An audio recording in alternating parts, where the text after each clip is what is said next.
e benvenuti a questa 10ª edizione del premio letterario Città di Olbia. Io sono molto felice di essere qua questa sera, per me è la prima volta. Ringrazio ovviamente l'assessora alla cultura Sabrina Serra per avermi invitato, la Biblioteca Simpliciana. Grazie a voi, a tutti voi per essere qua presenti.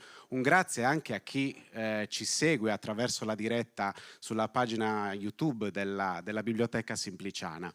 10ª edizione è una data importantissima, 10 anni di versi, di prosa e grazie anche alla giuria qua presente, alla quale farei un applauso per il grande lavoro svolto durante questi anni, poi la presenteremo. Diciamo che Olbia diventa anche, si conferma, città di cultura.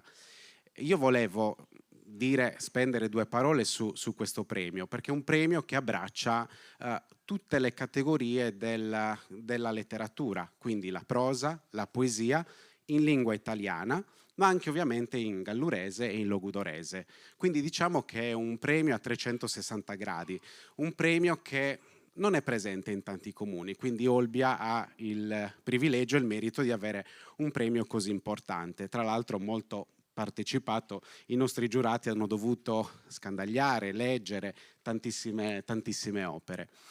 Io vorrei dare adesso, in questo preciso momento, la parola all'assessora alla cultura Sabrina Serra, alla quale farei anche un grande applauso. Grazie Salvatore, intanto buonasera a tutti, ringrazio di cuore ancora una volta la giuria, siamo al 10° anno, il 10° anno è un anno importante, quindi un bel compleanno per il premio letterario, quindi grazie alla giuria per il grande lavoro che anche quest'anno ha portato avanti, grazie ai partecipanti, perché senza i partecipanti il premio non potrebbe esistere, e grazie sicuramente anche a tutti i ragazzi della biblioteca che devono comunque portare avanti tutte quelle incombenze burocratiche che poche non sono. Io sono contenta, insomma, che anche quest'anno sia stato un premio partecipato. Dobbiamo lavorare insieme affinché arrivi sempre di più ai ragazzi più giovani. Dobbiamo rivolgerci sempre più alle giovani generazioni.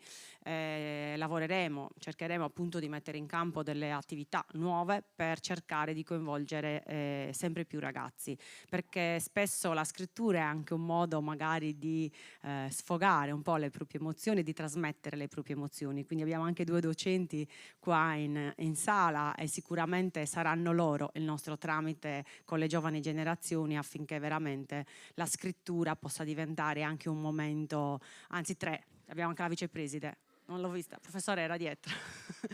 E quindi possa diventare appunto la scrittura anche un momento per loro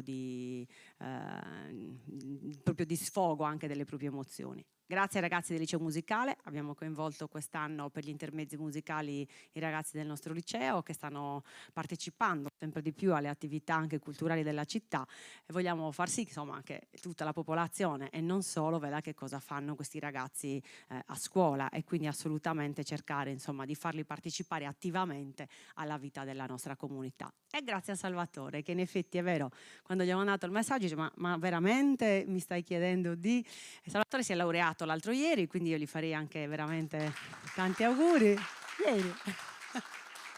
Gli ho detto che deve essere breve, conciso, no, però Salvatore ormai è anni che veramente collaboriamo anche insieme alla biblioteca che lui gestisce a Padro e quindi vogliamo insomma assolutamente mantenere anche vivo questo rapporto comunitario e consolidarlo. Grazie ancora, buona serata a tutti.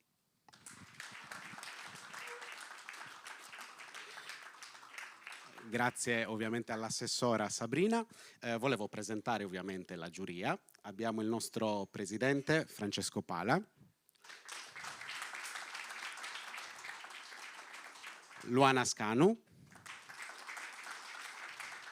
Eliano Cau, Quintino Mossa e Paolo Russo.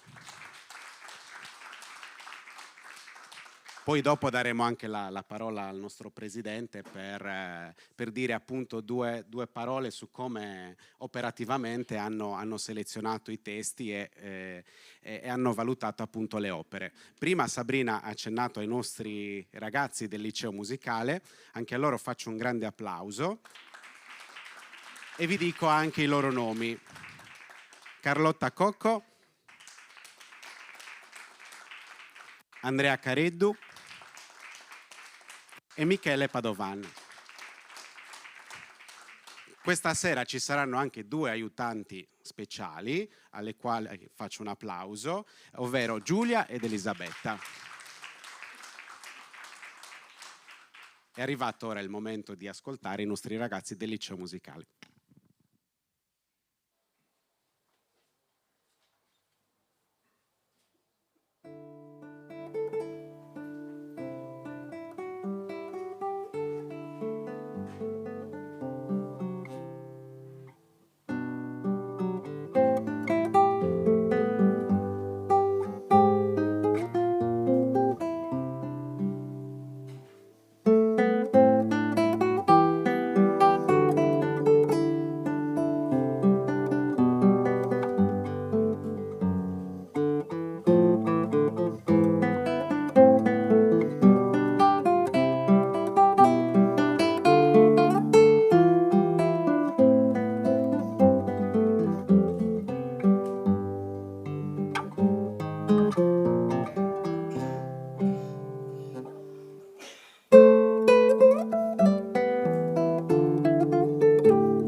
Complimenti, io farei un altro applauso perché veramente io durante le prove ho sentito tutti e 3 appunto suonare, sono veramente bravi per essere così giovani. Come abbiamo detto prima, adesso la parola al nostro presidente Francesco Pala per darci un po' di notizie in più sulle opere che sono a noi arrivate. Mi sentite? Sì. Buonasera a tutti. Ringrazio anch'io l'amministrazione comunale, la biblioteca e tutta la commissione per il lavoro svolto. Anche quest'anno abbiamo avuto, io parlo soprattutto per la sezione in italiano perché sono molto più autorevoli di me i giurati che si sono occupati particolarmente delle altre sezioni. Insomma, anche quest'anno abbiamo avuto una partecipazione importante di scrittori con un livello medio elevato dal mio punto di vista, nel senso che in passato era capitato che ci fossero molte oscillazioni, nel senso racconti molto belli e altri un po' meno. Adesso il livello medio è elevato, segno della cura della partecipazione con cui gli scrittori si dedicano a questo atto che è difficile, complesso, solitario, che implica cura ed edizione. È commovente la dedizione con cui uno scrittore alla fine giunge a produrre la propria opera e la offre alla lettura. E alcuni di questi racconti sono veramente un esempio, ecco, da questo punto di vista. Per cui per noi è stato complesso arrivare a determinare il terzetto finale nel caso della sezione in italiano. proprio perché il livello era molto, molto buono. Dal punto di vista delle tematiche, quest'anno sono tante diciamo, i racconti distopici, a sfondo distopico. Gli anni scorsi la faceva un po', insomma, erano molti i racconti che avevano come sfondo la pandemia, quindi riflettevano la condizione in cui stavamo vivendo. Forse ora, diciamo, in qualche misura gli aspetti relativi all'intelligenza artificiale, alle nuove tecnologie che un po' assediano o completano, a seconda dei punti di vista, il nostro presente, si sono un po' fatti largo anche nei racconti, perché come sempre, insomma, nei premi si riflette il tempo che viviamo. E un'ultima cosa, abbiamo avuto anche una bella sorpresa nella sezione giovanile, perché abbiamo letto un racconto che potrebbe tranquillamente stare nella sezione adulti, insomma, e avere delle chance ottime di vittoria. Grazie.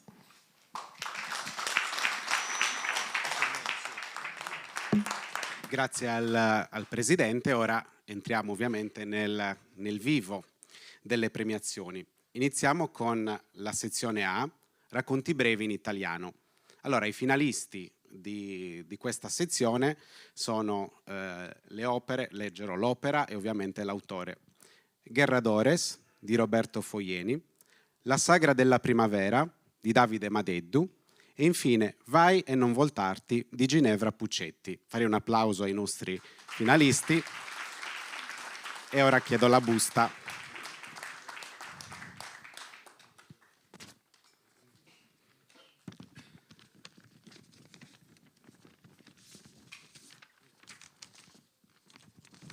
Quindi abbiamo detto la sezione A, racconti brevi in italiano. Iniziamo dal terzo classificato. L'opera è Guerradores di Roberto Foieni. Non so se è presente in sala, si può avvicinare.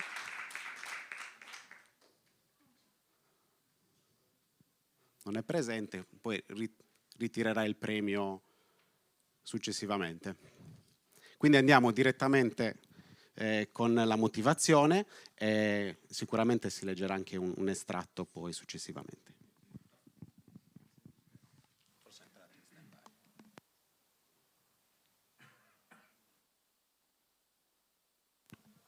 Sentite? Sì. Allora, dunque, dovrei leggere la motivazione, ma insomma posso anche dire due parole sul racconto, che è ambientato in Sardegna, lo si desume dal titolo, Guerradores, e ha per protagonisti due fratelli. Quindi, ed è ambientato in una situazione notturna, ecco, al chiaro di luna, e i due fratelli protagonisti del racconto sono legati da un abbraccio che è però quello tipico della lotta rituale, e che da rituale, diciamo, poi si trasforma in qualcosa di più drammatico.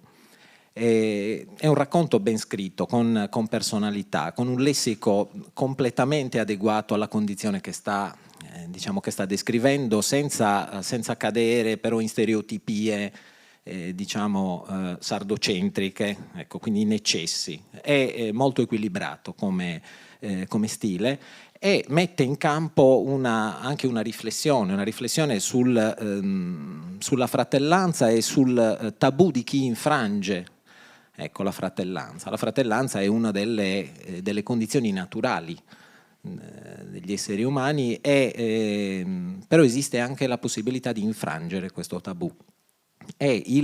Con stile, ripeto, molto misurato, il racconto ci propone questo momento in cui il rapporto tra due fratelli entra in crisi e si trasforma in qualcosa d'altro. Il tutto non sotto gli occhi, perché il padre non è presente, diciamo, però in qualche misura la vicenda si sviluppa con un padre padrone, come direbbe, diciamo, Gavino Ledda, che in qualche modo ha stimolato la conflittualità tra i figli, no? L'ha alimentata invece di sopirla nel tempo. E quindi, insomma, un racconto particolare, originale, che ecco, che non pesca nei luoghi comuni della pacificata fratellanza, ecco, tra gli individui. Esiste purtroppo anche questo, il conflitto tra fratelli, che può essere radicale e anche finale in alcuni casi.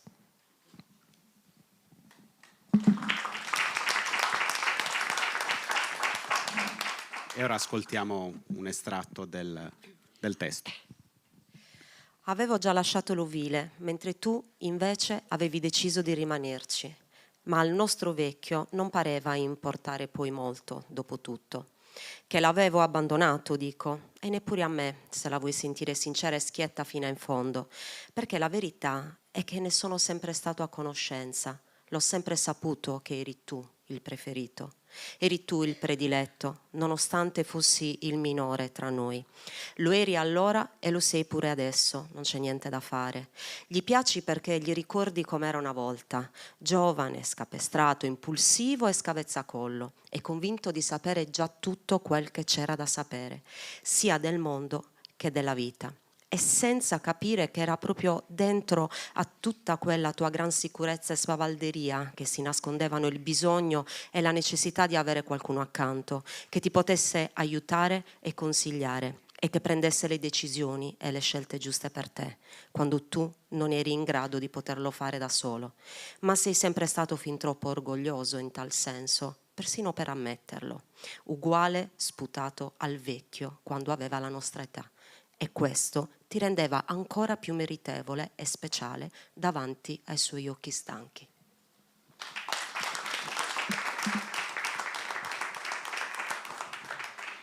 E ora è arrivato il momento del secondo classificato. Il titolo dell'opera è La sagra della primavera di Davide Madeddu. Prego.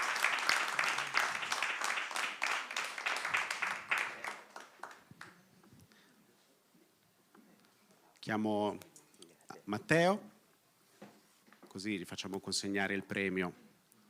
Un applauso anche a Matteo.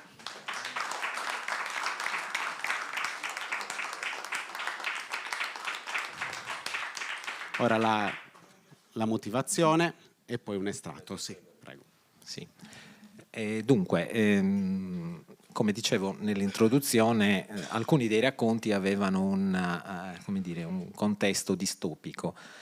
La sagra della primavera è uno di questi, nel senso che è ambientato in una sorta di comunità, potremmo dire post-atomica, anche se non è esplicitato il motivo per cui l'umanità si trova a riniziare da capo la propria vicenda e si trova a riorganizzarsi, e gli uomini riprendono dove hanno iniziato in origine, cioè ricostituiscono una comunità che per perpetuarsi, per durare nel tempo, ha bisogno di un sacrificio, ha bisogno cioè di sacrificare delle persone regolarmente al potere, o alla metafora del potere, che sarebbe un serpente contenuto all'interno di un bunker.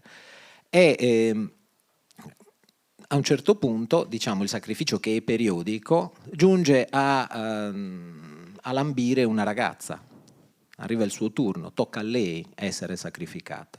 Una ragazza che ha visto il sacrificio del padre tempo prima, il quale padre però le ha dedicato degli insegnamenti che potrebbero esserle utili per salvarsi. Ora non rivelo tutto il racconto, però parliamo del significato del racconto. A parte lo stile, che anche in questo caso è molto lineare ed è incalzante, cioè quindi l'autore riesce a tenere alta l'attenzione, a non svelare avvenimenti che si verificheranno dopo, quindi a seminare indizi che poi trovano regolarmente un riferimento fino alla fine. E in più sviluppa anche una riflessione sul potere, sulla necessità del potere, sul fatto che le comunità umane hanno bisogno di istituire il potere e di sacrificare qualcuno al potere.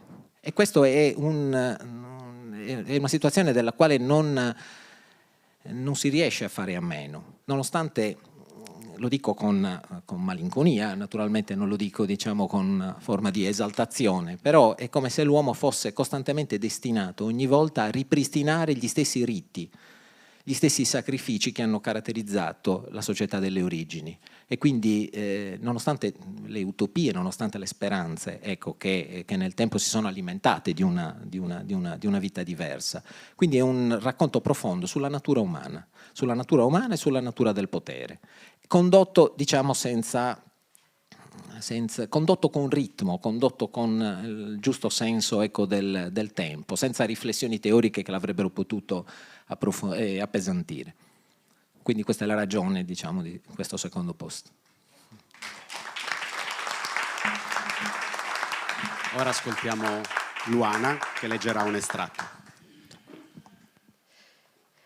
Nel bunker di cemento i ratti erano terribili, il serpente anche peggio. Ma quello che preoccupava maggiormente Elena era il buio. Dover ascoltare con tanta attenzione per capire dove e quanto vicini fossero i ratti e il cobra. I ratti riusciva a identificarli facilmente, ma il serpente praticamente non faceva il minimo rumore. Il bunker serviva a commemorare quel tempo in cui gli uomini e donne avevano pagato con le proprie vite il prezzo della guerra, consegnando a un dio di cui si è persa la memoria una vittima casuale, estratta a sorte, per continuare a ingraziarsi il fato, propiziare il raccolto, scongiurare nuove bombe. Complimenti ancora a Davide Madeddu. E ora è arrivato il momento della prima opera classificata. Chiamo qua l'assessora.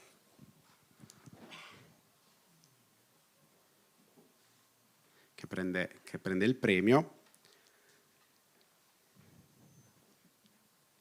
Primo classificato, Vai e non voltarti di Ginevra Puccetti. So che Ginevra Puccetti non è presente, però abbiamo il delegato. Purtroppo non poteva viaggiare, mi dispiace tanto. Grazie. Di dov'è Ginevra? Di Porcari. Sì, Porcari Lucca. Bene, bene, grazie. Ce lo consegni da parte nostra. Grazie ancora, buon rientro. Grazie.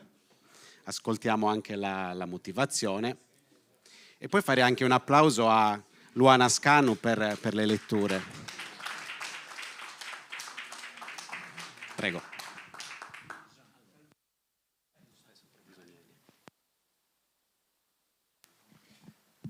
Ci siamo? Sì, ci siamo.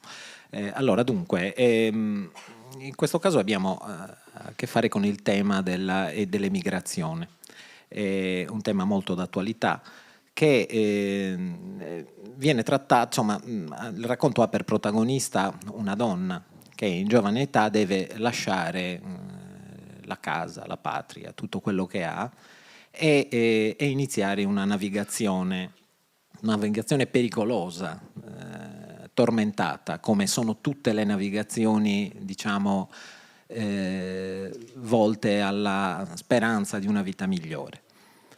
Quindi una navigazione senza garanzie. Per far questo deve allontanarsi dalla madre.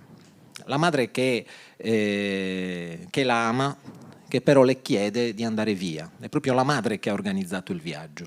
Per cui il racconto insomma, descrive un po' delle peripezie del viaggio, ma soprattutto è fondato su una lettera che la ragazza scrive alla madre qualche tempo dopo la sua partenza, nella quale esprime il sentimento controverso, un sentimento controverso che è l'amore per la madre, ma anche una forma di risentimento. Cioè si chiede, è come se si chiedesse in qualche misura: il tuo amore è venuto meno nel momento in cui hai rinunciato a me, anche se lo stavi facendo per salvarmi. Quindi, come dire, è un tema radicale, un tema profondo, e ci ha colpito molto anche la scelta lessicale, nel senso che il linguaggio sembra quasi un italiano appreso da una persona che lo ha studiato dai libri, che lo ha studiato leggendo l'alta letteratura italiana, e quindi anche il lessico è ricercato, ma allo stesso tempo dentro una struttura semplice, tipica di chi deve esprimere dei sentimenti diretti, non dei sentimenti elaborati.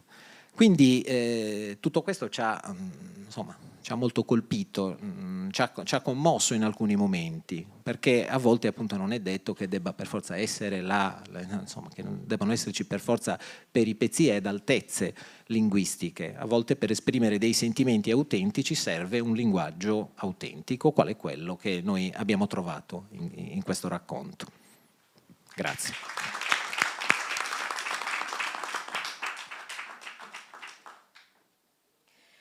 Cara mamma, mi manchi come l'aria. I tuoi occhi sono impressi nella mia mente, il ricordo della tua pelle ancora vive nel mio cuore e il tuo profumo non abbandona mai la mia anima. Ricordo ogni particolare del tuo volto, ogni piccola sottile ruga, segna del tempo trascorso e del dolore che purtroppo avevi dovuto patire. Ricordo le tue dita sottili sfiorare delicatamente le mie mani tremanti, terrorizzate di fronte alla realtà, paralizzate al pensiero di doverti abbandonare. Ho ancora chiari nella mia testa i tuoi abbracci, come un'onda del mare, si fanno strada dentro di me, irrompono in ogni mia debole sicurezza e consumano ogni mia triste emozione.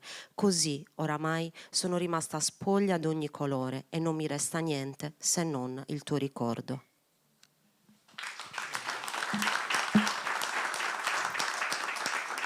Complimenti ai nostri finalisti. E ora è arrivato il momento di un'altra sezione, importante sezione. Richiamo nuovamente l'assessora. La sezione è la C, racconti brevi in italiano junior. Chiedo la busta e la faccio annunciare direttamente dall'assessora.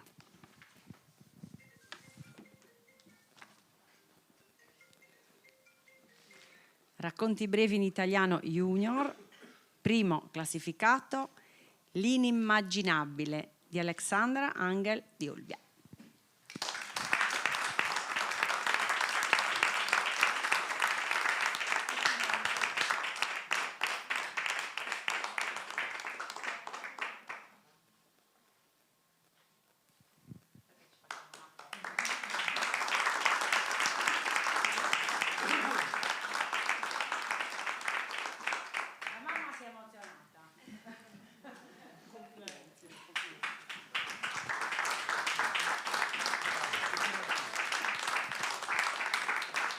E ora sentiamo dalla giuria.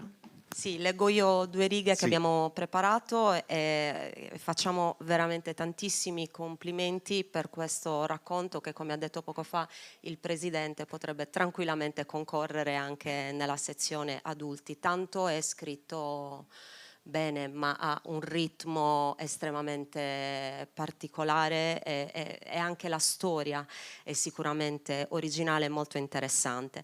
La protagonista del racconto è Lexa, che è una ragazza di 15 anni alla quale è stato assegnato dal governo del pianeta Neotis un ruolo particolare, il ruolo di Gran Generale, e diventa così il generale più giovane della storia. Il suo compito è tenere d'occhio i soldati, ossia i soldati non devono parlare tra di loro e non devono pensare troppo a quello che fanno. Così Lexa guida un gruppo di automi che non si fanno domande. Si vocifera che un tempo le persone potessero ragionare e agire secondo il proprio pensiero. Si vocifera esistesse una tipologia di governo chiamata democrazia e si vocifera, che il popolo votasse i capi del governo. Adesso non è più così. E di queste tematiche non si parla neanche a scuola. Adesso esiste la clessidra e Irene, uno strumento grazie al quale la popolazione è sottomessa. Lexa guida il gruppo della ribellione e si fa carico di un importante compito: rubare e distruggere la clessidra, riportare la libertà nel pianeta. Un racconto ricco di dettagli, ritmato, scorrevole, che porta con sé la voglia di fare la differenza, di sostenere il grande valore della libertà. Un grido di pace che squarcia un mondo anestetizzato e che scuote il lettore a non smettere di lottare. Grazie.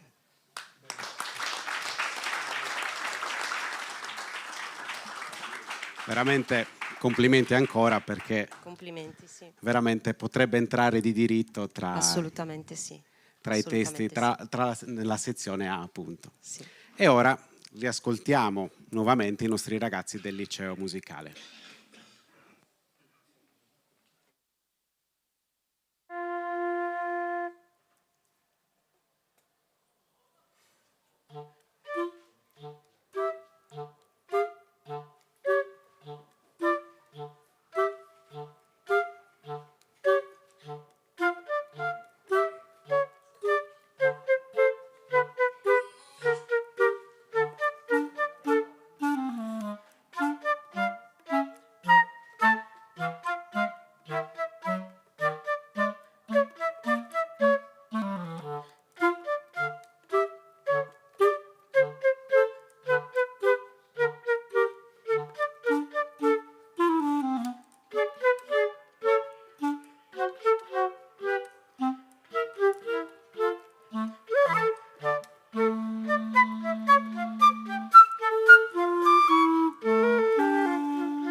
Io prolungherei questo applauso perché sono veramente, veramente bravi.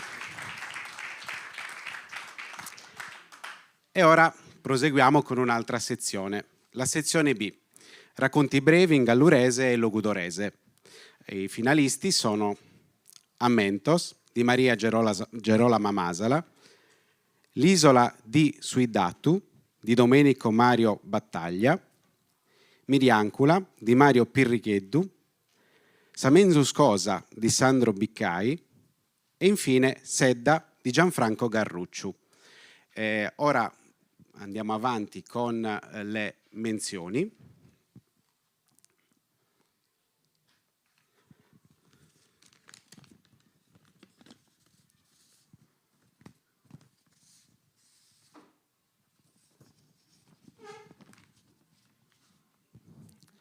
Allora, la prima menzione, quindi menzione speciale, avevo sbagliato l'accento ovviamente dell'opera, ora quindi l'accento qua è indicato, è Miriancula di Maria Pirricheddu. No, Mario, scusate.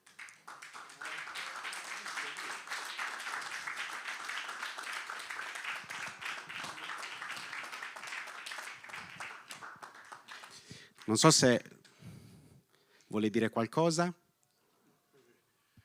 Solamente dire Miriancula. Miriancula è una persona strabica. Miriancula è un epiteto che si dava a questa ragazza che aveva gli occhi storti e per rafforzare la cattiveria di questi ragazzi, Miriancula, così con un soprannome solo si usavano due cose, gli occhi e la parte dove non batte mai il sole. Io volevo suggerire a chi organizza questo premio, alla biblioteca, che non basta solo conservare lo scritto, ma anche la musicalità del nostro dialetto, perché fra pochi decenni non so se il nostro dialetto musicale continuerà ad esistere. Quindi io suggerirei di pretendere, tra virgolette, a chi partecipa al concorso, di mandare un file sonoro. Abbiamo i telefonini adesso che fanno di tutto, basta raccontare, leggere il testo che partecipa al concorso ed inviarlo assieme al testo alla biblioteca che organizza questo premio. Questo è un suggerimento che vorrei dare in modo che non si dimentichi la musicalità, perché ad esempio io sono di Tempio e se sento uno parlare in dialetto so che è di Agius o di Luras o di Calancianus o anche di Bortigiadas, per dire. Quindi secondo me è bene che anche il sonoro, la musicalità del nostro dialetto che rimanga in qualche modo agli atti. Grazie.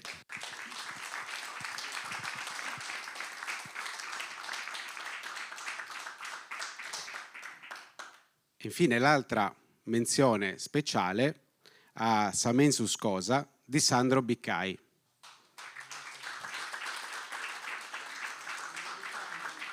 Non c'è?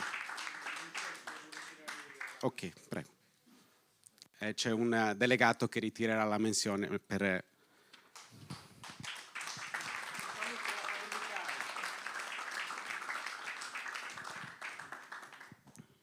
E ora la busta con i primi 3 classificati.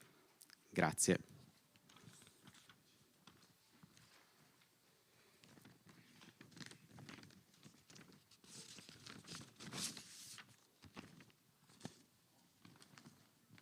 Ricordo sezione B, racconti in brevi in gallurese e logudorese.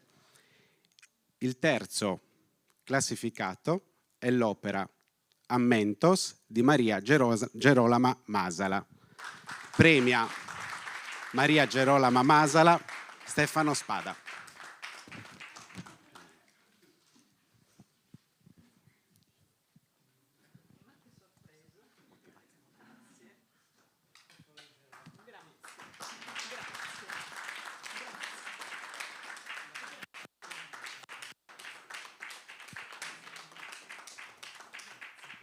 Ora leggiamo anche la motivazione. Io ho sbagliato tutto, va bene. Comunque è un racconto corale, quasi un'indagine tra gli abitanti di un piccolo centro della Sardegna, che nella pluralità delle voci presenta un affresco dai vivaci colori della cultura, della mentalità, delle relazioni sociali, del senso della famiglia, della percezione dei valori tradizionali, che si trasformano sotto la spinta inarrestabile del cambiamento dei costumi. Ambiente contadino pastorale dove spesso la vita è una lotta aspra, dura, e all'interno della famiglia patrilineare e gerarchizzata si consumano abusi, violenze silenziose di una sopraffazione tollerata, ma dove non manca chi all'interno della tradizione rassicurante vive gioiosamente le sue esperienze sentimentali. Ecco, io volevo dire che è proprio un affresco non solo del paese di origine o di provenienza. Alloggio di anziani. Sì? Bene. È chiaro che si capisce che sono tutte esperienze reali e non immaginate o inventate dall'autore, questo è importante. Sono le voci femminili, soprattutto, sulla scia dei ricordi, a raccontare di amori giovanili, ora realizzati, ora rifiutati, di inganni e di sudditanze familiari, in un modello gerarchizzato e sofferto, ma non sempre strette fra una tradizione che vuole la donna sottomessa e obbediente e l'accettazione obbligata. Il nuovo avanza e reagisce contro uomini e mariti prepotenti e viziosi con la forza delle idee portate dagli ideali di libertà e da una nuova considerazione di sé portata dalle attiviste del femminismo. Scrittura vivace e scoppiettante, molto interessante. Prego.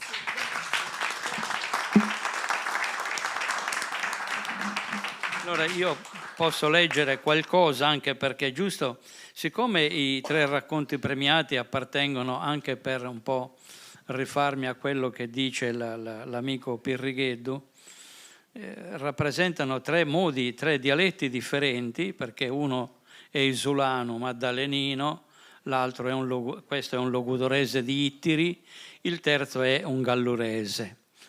Leggo alcune frasi giusti per dire qual è il tono. Sos anzianos, sos ammentos, torraiant ai segus in su tempus coladu, quando dai giovanos viviant sia su tempus de su travaglio, sia su tempus de son ammentos, de sos momentos bellos de su divago, a unidos in amistade, tra bisos e disizos, aiant in si spera e bonaficu in su tempu benidore. A sincominzu parian birgonzosos, comente acquares o sentidos de amore che custoiant insinu. Sos anzianos adiputa ant incomienzadu a fare brionire contos de amore bellos e piagerosos, ma pur contos de inganno e de tormento. Pur chi non si vi coioadu, aiat in ammentu uno ligonzo amoroso e calecuno ganosigu, naraiat chi in pizzinnia s'amore laiat allegrado su coro e sa vida. Una viuda naraiat chi fibi stada fortunata, che aiat vivido 50 annos de sa vida con d'uno buono marito. Un'altra viuda l'ascoltaiat fattende corros e ficcas. Assostata naraiat, a mie Deus min deliberet de lu torrare a intoppare. Issa già ischia subroite.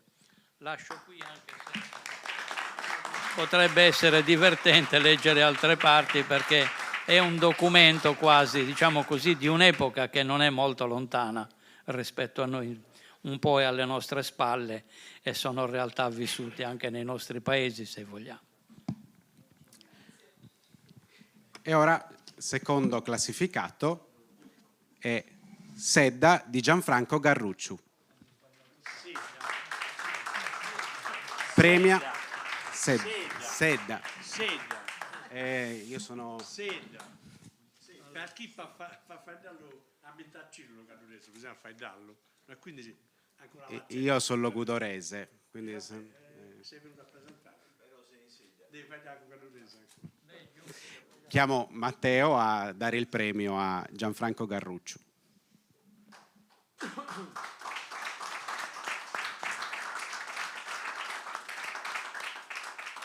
E ora ascoltiamo anche la motivazione, prego. Poi Gianfranco, ci siamo un po' meravigliati perché è un poeta pluripremiato, questa volta si è impegnato. Sì. I fantasmi di un bambino si materializzano nel suo rientro a casa prima che sorga la luce dell'alba, quando l'oscurità della notte altera i contorni delle cose e la paura dell'ignoto si fa invasiva.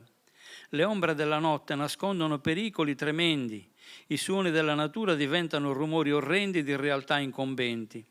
In quello che è sconosciuto può celarsi di tutto e la strada del ritorno è fatta col cuore in gola e il respiro affannoso, perché il bambino pensa e vede di essere inseguito da un essere gigante, deforme e minaccioso. Ma la luce del giorno che albeggia rende nitidi i contorni delle cose. L'ombra minacciosa che incombeva sulla sicurezza del bambino si rivela essere un uomo a cavallo di un asino, che seguiva il suo stesso percorso. Un'immagine quasi comica nella sua familiarità rassicurante. La luce del giorno è l'immagine della ragione conoscitiva che sola può dare consapevolezza delle cose nella loro materialità che si fa chiara e interpretabile correttamente. Questa è la motivazione.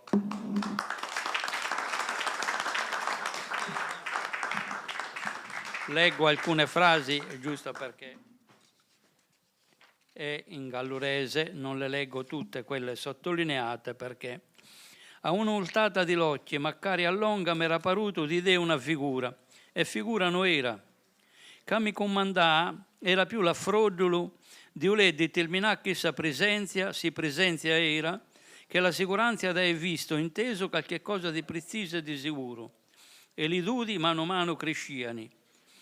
L'urriareddo corrente, come sempre, hai cercato di darmi coraggio e confolto con lo sotagnolo, per me musica amica, ma l'oggetto di lume poco resetto s'era fatto torrare in tindè. Ma m'era girato, subito assocconato, aia isto ve, ma non aia compreso nulla, una sagoma oscura, alta più di una persona che mi punia in fatto. Un passo abba evidente che di persona non era. Si erano ripetuti i trimini e i luzzodoni, mi si era pesato alto in ogni parte e vinse a torrarmi a curri la schina. Il momento della paura.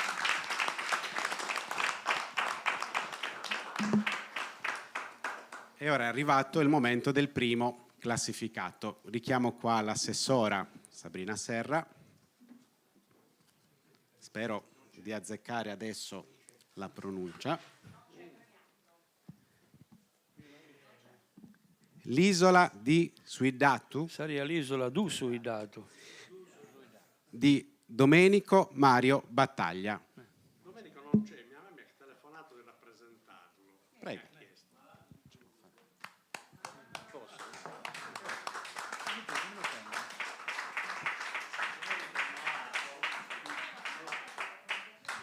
Grazie.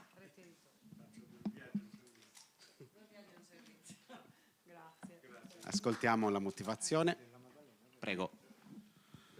La motivazione per il primo premio è un racconto vero con una sua motivazione, uno sviluppo narrativo coerente verso l'esito programmato. I personaggi sono definiti con chiarezza e con i giusti colori a sottolinearne la personalità.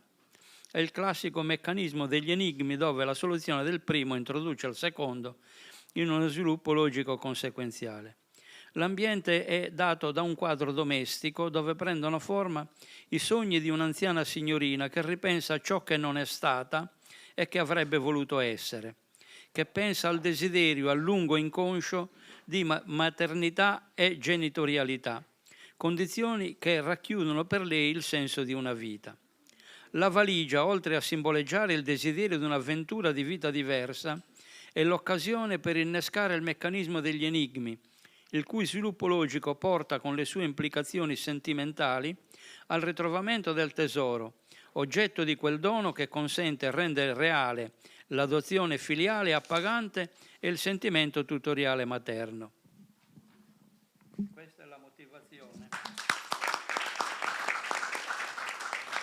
Leggo alcune frasi giusto per far sentire il suono appunto dell'isolano, che è diverso sia dal gallurese che naturalmente anche dal logudorese. Allina ghi mancaia un figliolo, ma restava a Diana era stata un so scioaru, come pure quiddo di non è marito, ancora si fa che fa un figliolo, podia pure non essi un marito, ma s'era presto vergognata di quiddo pensiero, non era mai passato per capo dal re a tanto. Id era donna di credo e certi cosi li lasciaia ai.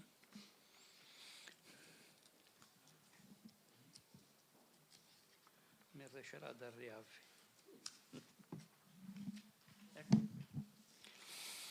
Caro Antò, siamo arrivati in fondo a questo gioco. Ha letto beh quiddo che ha scritto Federico, il tuo figliolo, e lo potrai leggere ancora tu, perché i due folli gli li torno.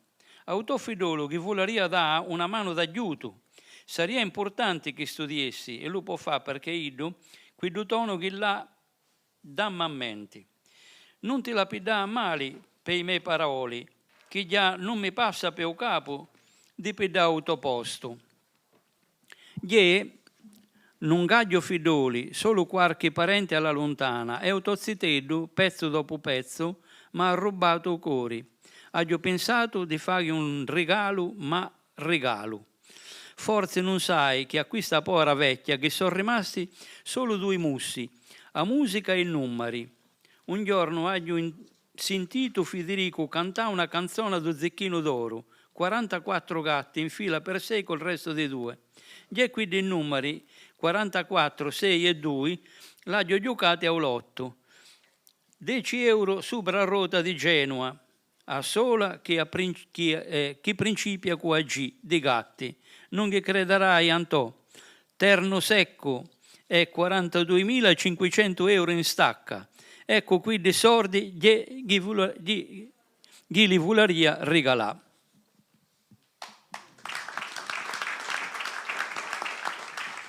Non so se poi per chi ascolta tutte le letture sono rimaste comprensibili. Sì, penso di sì.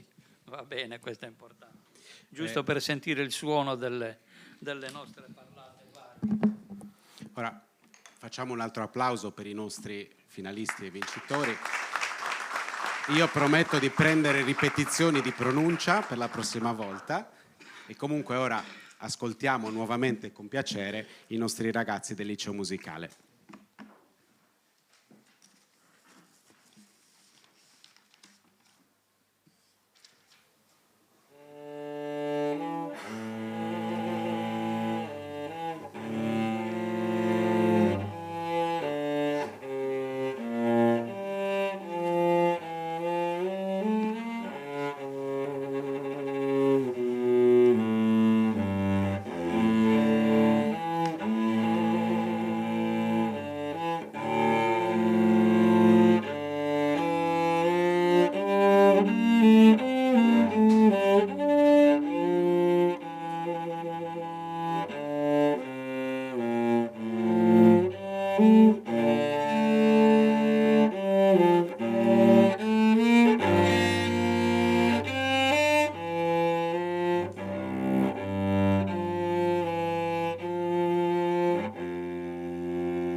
E ora è arrivato il momento della quarta ed ultima sezione, la sezione di poesie in gallurese e logudorese. I finalisti sono Bisos di Angelo Maria Ardu, In una notte Ibrei di Domenico Maria Battaglia, Istranzos Malos di Francesco Soggiu, La Ciminea di Angelo Contini, Sintori di Sciauri di Andrea Columbano. Sciauri. Un applauso ai nostri finalisti. E ora procediamo con le menzioni.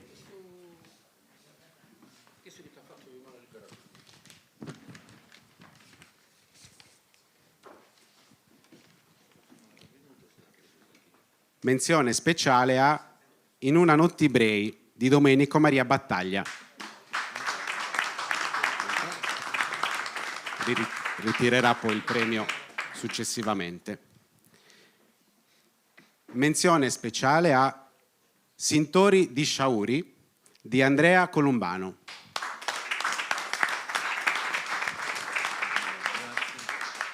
Vuole dire due parole?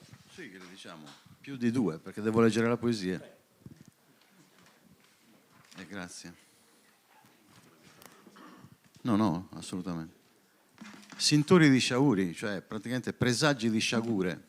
Non è tanto bello il titolo, polta mali. Però tant'è, per rispecchiare un po' la situazione attuale. Vi so parole cadute in disuso, quindi è difficile di comprendere pure per guardare. Quindi cercate di sforzarvi per comprendere. Sintori di Sciauri. In lochi di bilbanti e furanchioli, di strii, di induini e faulagli, santoni, balbuti e chiritagli professani fulani iritai. In istintivi soni d'alti mondi avveltu l'usintori di Sciauri. Addio castigli in aria e miti, di liginiali menti creatori, li ranci chi disvia ganto in cori, sendiliato all'antiche radici. Fra me e me un cilevro, cioè un pensiero opprimente. Meddu tu raddalazza che da mezzo, noi chinci cagatti lo ricreo, circa disagumatti mascio mio, meddu tu raddalazza che da mezzo. Trampani, scimpruggini, mascarati assai tu, di ciavanagli traviadori, mattagli, paligliro di cagnà, perversi per lo spasimo di guadagnare. Mi scanso da infadosi contierri, sarà meglio un obrià, pali tempi da ba, mi servi l'attenzione. Così, per essere dicioso, mi basta una virguata, stendi sireno e amantioso, imbulicato all'ali di lamata.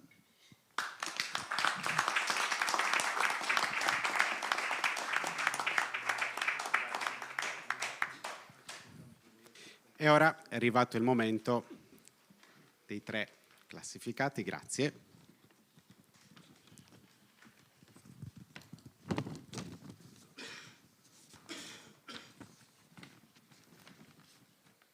Ricordo la sezione D, poesia in gallurese e logudorese. Terzo classificato, Bisos di Angelo Maria Ardu.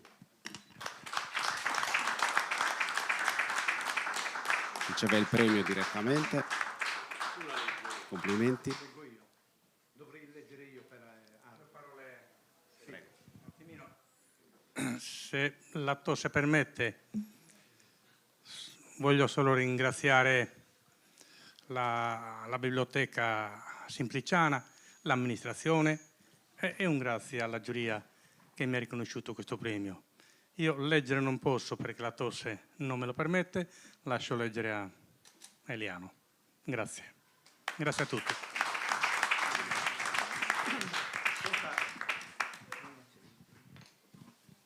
Si sente? Si sente? No.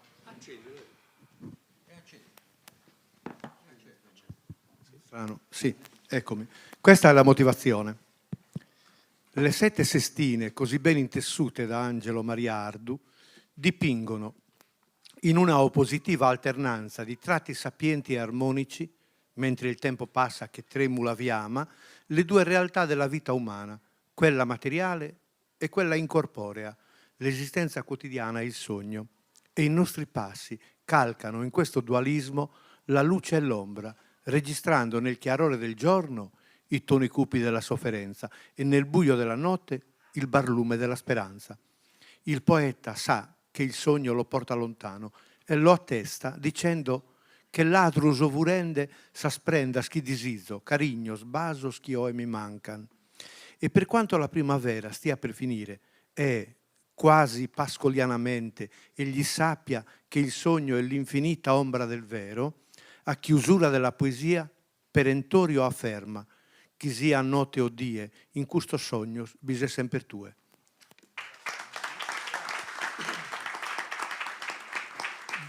Bisos, cola da ora a ora che tremula viama custa vida de dolos e de risos, sa sorte de sidora tesse da trama a trama sa realtade con bramas e bisos.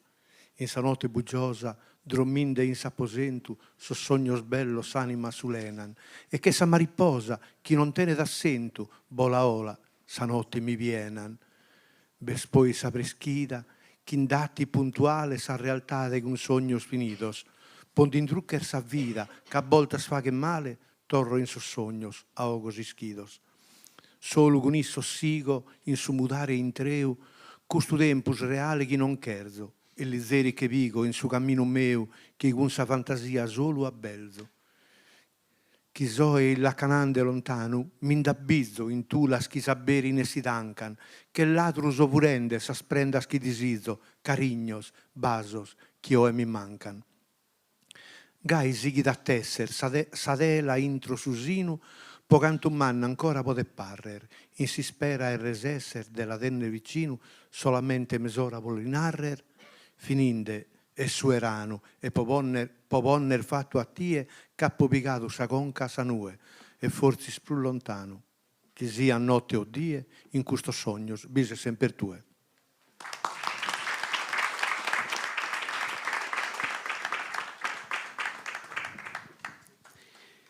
Secondo classificato, Istranzos Malos di Francesco Soggiu. Un applauso. Prego.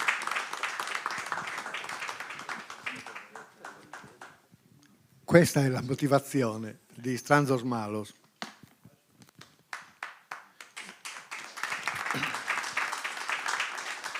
Strutturata in 5 poderose ottave, modulate dall'alternanza del settenario e dell'endecasillabo, la poesia Istranzos Malos di Francesco Soggiu propone una breve, impietosa disamina dell'atteggiamento che spesso caratterizza chi, venendo di là dal mare, posa lo sguardo adunco sulla Sardegna, spinto solo da avidità e brama di ricchezze. Sos Istranzos Malos ignorano la realtà effettiva dell'isola, ne misconoscono l'anima e le sofferenze. Sta pertanto agli abitanti de quest'isola incantata l'arduo e nobile compito di difendere sa svidar nostra in sa terra amata creatura cittades sos homines sas abas onnurages, poesia dai temi sempre attuali, resi più che mai vivi e icastici dal ritmo incalzante e musicale dei suoi versi.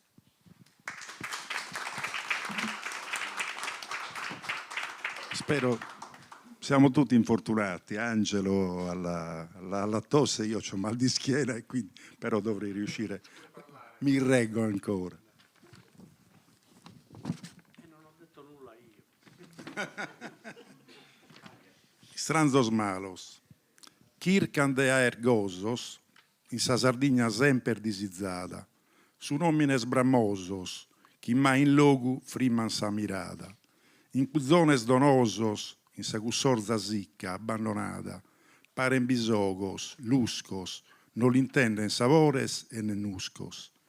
Sunche un Ulisse, preso con nodos duros a su velieru, la bompi andai attesu, e confunden su varzu con su beru, e nudda neanche un presu, cavo issos sun logos de misteru, non comprende su dolu, su pranto desazente e disconsolu.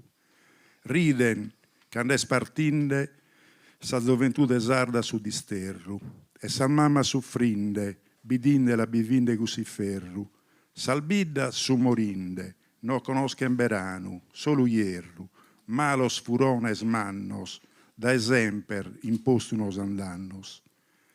Ignoran su zichirru, desazente malaide agena cura, su tunchiu, in don zichirru, su tristu disisperu e sanatura, cum monturas de sbirru, bisestran su zulenu e sermosura de sos campos in flore, de su mare sollitos su colore.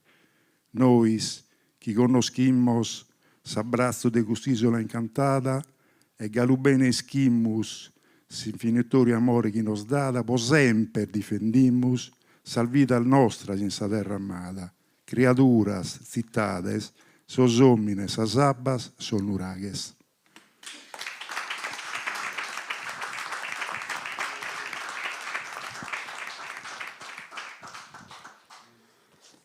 È arrivato il momento del primo classificato, chiamo qua Marco Ronchi per premiare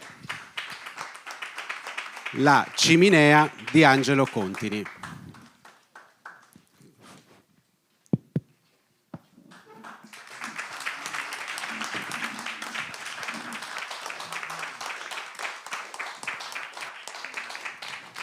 Si sente? Allora, unico vaso di coccio in mezzo a questi vasi di ferro, per dire poco, leggo la motivazione che ho scritto per questa poesia di Angelo Conti. Presente fin dai più lontani ricordi, tutto era cominciato in questo loco, la ciminea è protagonista essenziale nella stesura di questo sapiente lavoro. Prima condivisa nel calore della famiglia, poi con la compagna di vita, ora vissuta nella solitudine. Alla ciminea il poeta confessa palpabili emozioni che non accorciano distanze, ormai incolmabili, ma scaldano ancora il cuore anche in assenza del fuoco acceso. Antiche presenze vagano nelle stanze vuote e destano speranze di improvvise visite, da vivere ancora, seppure al tramonto, all'intrinata. Il magistrale utilizzo delle figure retoriche e l'uso appropriato della parola a significare il quotidiano vivere riescono nel compito più difficile, proprio del miracolo poetico. Scaldano il cuore anche di chi fruisce dell'armonica lettura di questi delicati e profondi versi. E ora ascoltiamo la poesia. E prima di leggere volevo ringraziare la giuria che mi ha gratificato del primo premio e tutta l'organizzazione che permette a noi di far sentire le nostre poesie a chi magari non ha possibilità di scriverle o di leggerle, e noi gliele offriamo volentieri con questi concorsi che ci gratificano oltretutto. Grazie a tutti.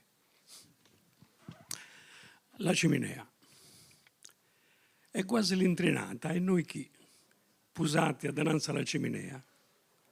Manca lo fuoco, noi stagioni. Vi ho filmato solo Calbone e Chigina dall'ultima volta, ma non importa, pure così pare d'occhi a calori. Scaldi appena lo cuore, non scelto le mani che caregnane cantegli da tempo partuti. Solo io e tu siamo filmati, figliolende ciapparo, qua menticali che più non ci dimo perché chiari la merata e in qualche lacrima salita. Tutto era cominciato in questo luogo, che ci ha condotto minori e poi manni, e aveva solo silenzio le stanze, comprite le vesti e gli occhi, non c'è manco tanto di campacci. Nessuno ve ne gattacci, tornano solo a mente che non occultano le distanze. Eppure ogni tanto pare di essere gente angena, arrogliendo l'apposente, contenti canto un velma di queste ciurrate che ne avvuco. Potendo l'aria seguta, ma aspettoienti, che si sperano di, prima di comprirla, mi voce improvvisata.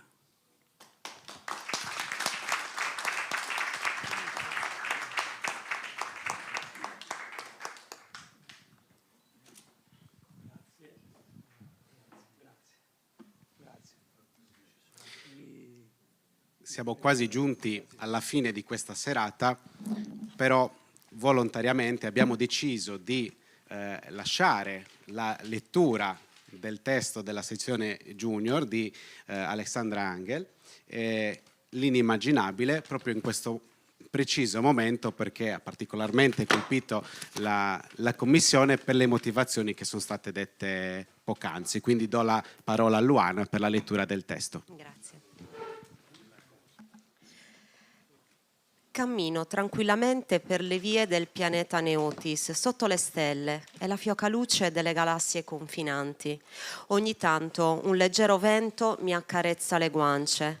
Le strade di una delle zone più ricche del pianeta sono piene di lussuosi mezzi di trasporto interstellari, ma non di persone. Sono tutti presso l'edificio che si erge davanti a me, il palazzo governativo, la mia attuale meta, dove in questo momento si sta svolgendo un importantissimo incontro fra le persone più importanti dello Stato. L'ho visto molte volte all'esterno, poche volte all'interno. In realtà si tratta dell'edificio più alto, ricco e tecnologico della nazione, dove il comandante governa sull'ordine 892. Vicino sono state edificate altre costruzioni di grande importanza, come il Palazzo della Giustizia, il Palazzo della Legge e il Palazzo Marziale.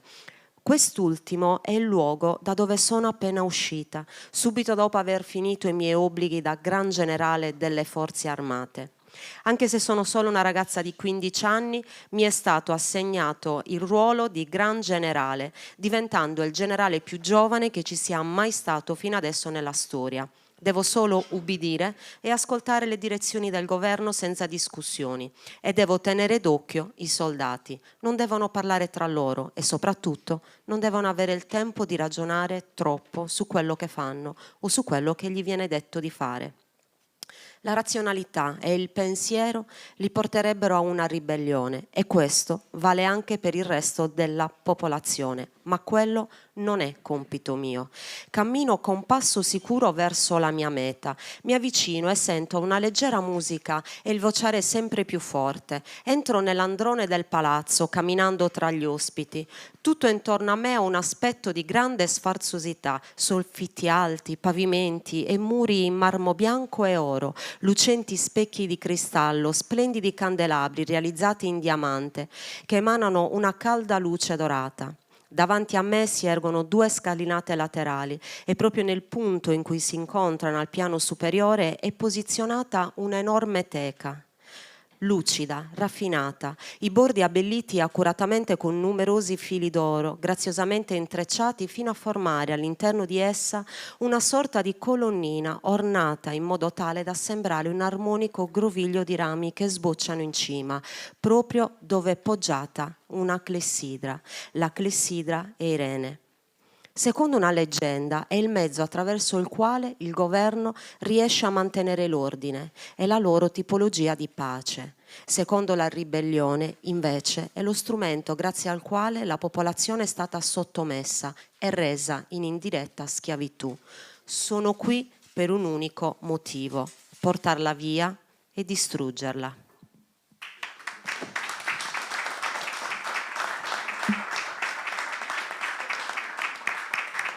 Complimenti ancora ad Alessandra. Concorderà con me la giuria che la sua strada, insomma, è già segnata, perché siamo praticamente giunti alla fine di questa serata. Ovviamente sono doverosi i ringraziamenti a tutti coloro che hanno partecipato, alla nostra giuria, alla quale farei un grandissimo applauso.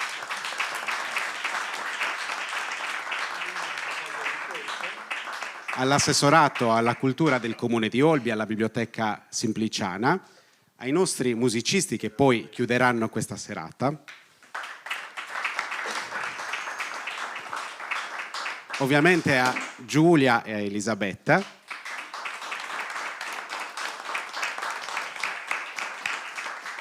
In conclusione do giusto 2 comunicazioni di servizio. La prima è che è disponibile per i premiati dell'anno scorso l'antologia della 9ª edizione delle opere vincitrici dello scorso anno del premio, e poi giù al piano terra ci sarà un momento conviviale per tutti i presenti. Ora diamo spazio per l'ultimo momento musicale ai nostri musicisti.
Bene, possiamo proseguire col momento conviviale giù.